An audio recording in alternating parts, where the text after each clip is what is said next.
So we're going to slide into buyers because I know that you work with buyers. We really came up with the theme of being ready to compete because Charlotte is a really kind of hot market right now. You're moving in from another marketplace, and heaven forbid you come from Syracuse, New York, okay, where it may take 3 to 6 months to sell a home, Right. Where things are a little bit more normal.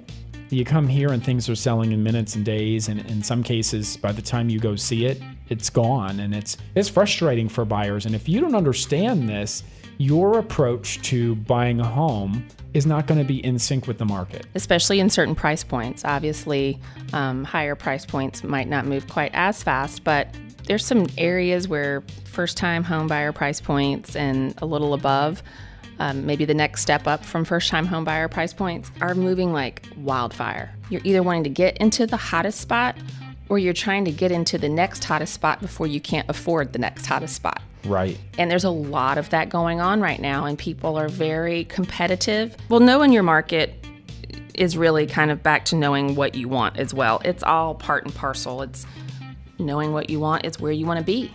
And Sure. That's knowing your market and what's going on there. And then knowing what you want in terms of a home and what you're willing to concede to not have in order to be where you want to be.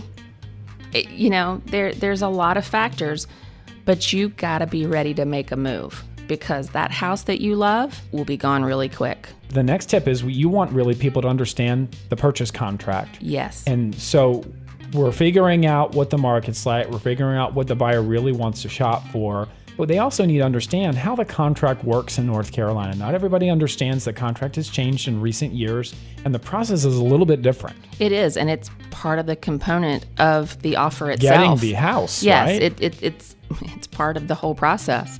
Yeah, so about 3 or 4 years ago, the North Carolina contract changed, and they added what is called a due diligence period and a due diligence fee, which is different than what most people know of earnest money. Right. We have both of them. The good thing about the due diligence period is that it really is an option period. You're paying money for the option and the opportunity to investigate this property. So the period of time itself and the due diligence fees are all negotiable items. It is your investigative period to really check out everything about a house to decide if you want to buy it. Because during that due diligence period, you can walk away for any or no reason, but you're going to lose your due diligence money.